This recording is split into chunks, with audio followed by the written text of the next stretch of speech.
안녕하세요. 기업의 속사정을 파헤쳐보는 시간입니다. 오늘은 기업의 건강 상태를 한 장으로 요약한 보고서, 바로 재무상태표를 완벽하게 해독해 보려고 합니다. 네, 이 서류 한 장에 회사의 모든 것이 담겨 있다고 하니 정말 궁금하지 않으세요? 맞아요. 우리가 어떤 회사를 딱 볼 때 제일 먼저 드는 생각이 바로 이거잖아요. 이 회사 괜찮을까? 투자해도 될 만큼 튼튼한가?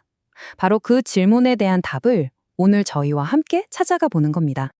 네, 정답은 바로 여기, 이 복잡해 보이는 숫자들 안에 숨어 있습니다. 이게 바로 재무상태표인데요. 와, 처음 보면 무슨 암호문 같기도 하죠? 하지만 걱정 마세요. 오늘 저희가 이 암호를 푸는 열쇠를 여러분 손에 쥐어드릴 겁니다. 자, 오늘 순서는 이렇습니다. 먼저 재무상태표가 왜 스냅 사진인지 알아보고 그 유명한 황금 공식을 파헤쳐 볼 겁니다. 그리고 1년의 법칙이라는 아주 중요한 기준도 살펴볼 거고요. 특히 중간에 여기서 잠깐 코너, 이거 정말 중요합니다. 숨가진 함정을 알려드릴 거거든요. 마지막으로 회사의 위험 신호를 감지하는 방법까지 끝까지 함께 해주세요. 그럼 첫 번째 순서, 기업의 스냅 사진부터 바로 시작해 보겠습니다. 재무상태표를 왜 하필 스냅 사진이라고 부를까요? 그 이유가 사실 핵심 중에 핵심이죠. 바로 특정 시점의 기록이기 때문입니다. 예를 들어 12월 31일, 바로 그날, 그 순간의 회사의 재산 상태를 찰칵하고 찍은 사진이 바로 재무상태표인 거죠. 맞습니다. 우리가 지난 시간에 다뤘던 손익계산서가 1년이라는 기간을 보여주는 동영상이라면 재무상태표는 딱 그날 하루를 담은 정지된 사진, 즉 스냅 사진인 셈입니다. 자, 이제 재무상태표 전체를 꿰뚫는 단 하나의 공식, 황금 공식을 만나볼 시간입니다. 사실 이것만 제대로 이해하면 오늘 내용의 절반은 끝난 겁니다. 네, 바로 자산은 부채 더하기 자본이다. 이겁니다. 먼저 공식의 왼쪽에 있는 자산부터 볼게요. 아주 쉬워요. 그냥 회사가 가지고 있는 모든 재산을 말합니다. 네, 주머니에 있는 현금부터 시작해서 나중에 받을 외상값인 매출채권, 창고에 쌓아둔 상품, 그리고 떡하니 서 있는 건물까지. 한마디로 회사가 돈을 어디에 썼는지를 보여주는 목록이라고 생각하시면 됩니다. 그럼 그 많은 자산을 다 어떻게 마련했을까요? 자금의 출처, 그 첫 번째가 바로 부채입니다. 그렇죠. 쉽게 말해 남의 돈입니다. 은행에서 빌리거나 거래처에 줘야 할 외상값처럼 언젠가는 반드시 갚아야 할 빚이죠. 부채가 남의 돈이었다면 자본은 진짜 내 돈이라고 할 수 있습니다. 주주들이 회사에 투자한 돈, 그리고 회사가 열심히 장사해서 벌어들인 이익을 차곡차곡 쌓아둔 거죠. 맞아요. 그래서 모든 빚, 즉 부채를 다 갚고 나서 순수하게 남는 진짜 주인의 목, 이게 바로 자본입니다. 이 저울을 한번 보세요. 왼쪽과 오른쪽이 정확하게 균형을 맞추고 있죠? 재무상태표가 바로 이 저울과 똑같습니다. 그렇죠. 회사가 가진 모든 재산, 즉 자산은 결국 남의 돈 부채와 내 돈 자본을 합쳐서 마련한 거잖아요. 그래서 이 양쪽의 합은 언제나 단 1원도 틀리지 않고 똑같아야만 합니다. 이게 바로 대차평균의 원리, 황금 공식의 핵심이죠. 자, 공식은 알겠는데 그럼 이 수많은 자산과 부채 항목들은 도대체 무슨 순서로 적는 걸까요?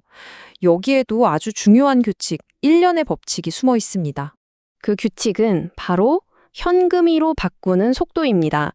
얼마나 빨리 현금이 되느냐, 이게 기준인 거죠. 네, 그래서 가장 현금화하기 쉬운 것부터 차례대로 위에서부터 쭉 적어 내려가는데요. 이걸 좀 있어 보이는 말로 유동성 배열법이라고 부릅니다. 그리고 그 유동성을 가르는 기준선이 뭐냐? 바로 1년입니다. 정말 간단하죠? 맞습니다. 1년 안에 현금으로 바꿀 수 있으면 유동자산, 1년 안에 갚아야 할 빚이면 유동부채, 반대로 1년이 넘어가면 비유동이라는 이름표가 붙는 겁니다. 특히 유동자산 중에서는요, 이 두 가지 항목을 정말 유심히 보셔야 합니다. 바로 매출채권과 재고자산인데요. 그렇죠. 매출채권은 물건은 팔았는데 돈을 못 받으면 그대로 손실이 되는 거고요. 재고자산은 열심히 만들어 놨는데 안 팔리고 창고에 계속 쌓이면 이건 돈이 아니라 그냥 짐이 되는 거거든요. 회사의 현금 흐름을 꽉 막아버리는 주범이 될 수도 있습니다. 방금 매출 채권이 위험할 수 있다고 말씀드렸는데 사실 여기에 정말 재밌고도 중요한 비밀이 하나 숨어 있습니다. 그래서 준비했습니다. 오늘의 하이라이트 코너, 여기서 잠깐 매출 채권의 두 얼굴. 자, 제가 질문 하나 드릴게요. 분명히 자산인 매출 채권을 은행에 팔았는데 이게 사실은 자산을 판 게 아니라 대출, 즉 빚일 수도 있다? 네? 아니, 잠깐만요. 자산을 팔았는데 어떻게 그게 빚이 되죠? 이건 좀 헷갈리는데요. 정답의 열쇠는 바로 상환 청구권이라는 조건에 있습니다. 만약 이 상환 청구권이 있는 조건으로 팔았다면요. 나중에 거래처가 돈을 못 갚았을 때 그 책임을 우리 회사가 져야 합니다. 이건 사실상 매출 채권을 담보로 돈을 빌린 거나 마찬가지라서 부채가 늘어나는 차입 거래가 되는 거죠. 아하, 반면에 상환 청구권이 없는 조건이라면 모든 위험을 은행이 다 가져가는 겁니다. 그러니까 이건 완벽하게 자산을 팔아버린 매각 거래가 돼서 우리 회사는 그냥 자산이 줄어들고 끝나는 거죠. 부채 비율은 그대로 유지되고요. 자, 흐름을 다시 한번 정리해 볼게요. 회사가 물건을 팔고 1단계, 그 받을 돈이라는 권리를 은행에 넘기고 현금을 미리 받습니다. 이 3단계. 그리고 나중에 은행이 알아서 고객한테 돈을 받아내죠. 4단계. 여기서 바로 운명의 5단계. 만약에 고객이 돈을 안 갚으면 어떻게 될까요? 바로 이 상환 청구권이 있냐 없냐에 따라서 이 거래의 성격이 깔끔한 자산 매각이냐 아니면 숨겨진 빚이냐로 180도 바뀌어버리는 겁니다. 정말 흥미롭죠? 자, 이제 마지막으로 재무상태표를 볼 때 절대로 놓치면 안 되는 치명적인 위험 신호, 빨간불 두 가지를 딱 짚어드리겠습니다. 이건 정말 회사의 생존과 직결된 문제니까요. 첫 번째 경고등은 바로 단기 상환 압박입니다. 쉽게 말해서 1년 안에 갚아야 할 빚, 즉 유동부채가 1년 안에 들어올 돈, 유동자산보다 터무니없이 많다는 거죠. 이건 정말 당장 다음 달 직원들 월급 주기도 빠듯해질 수 있는 아주 위험한 신호입니다. 두 번째는 더 심각합니다. 바로 자본 잠식인데요. 이건 회사가 계속 적자를 내서 그 손실이 쌓이고 쌓여서 결국 주주들의 몫인 자본까지 갉아먹기 시작한 상태를 말합니다. 이건 거의 회사의 존재 자체가 위태롭다는 최후 통첩과 같은 경고 신호라고 보시면 됩니다. 와, 오늘 정말 많은 이야기를 나눴는데요. 머리가 조금 복잡하실 수도 있으니 가장 중요한 핵심만 쏙쏙 뽑아서 다시 한번 정리해 드릴게요. 첫째, 재무상태표는 기간이 아닌 특정 시점의 스냅사진이라는 점, 그리고 자산 이꼴 부채 플러스 자본, 황금 공식은 무조건 맞아떨어진다는 것 꼭 기억하시고요.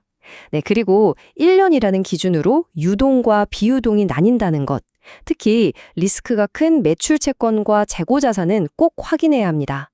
마지막으로 가장 중요한 것, 거래의 이름만 보지 말고 그 안에 숨어있는 상환 청구권 같은 진짜 내용을 파악하는 눈을 길러야 한다는 점 절대 잊지 마세요.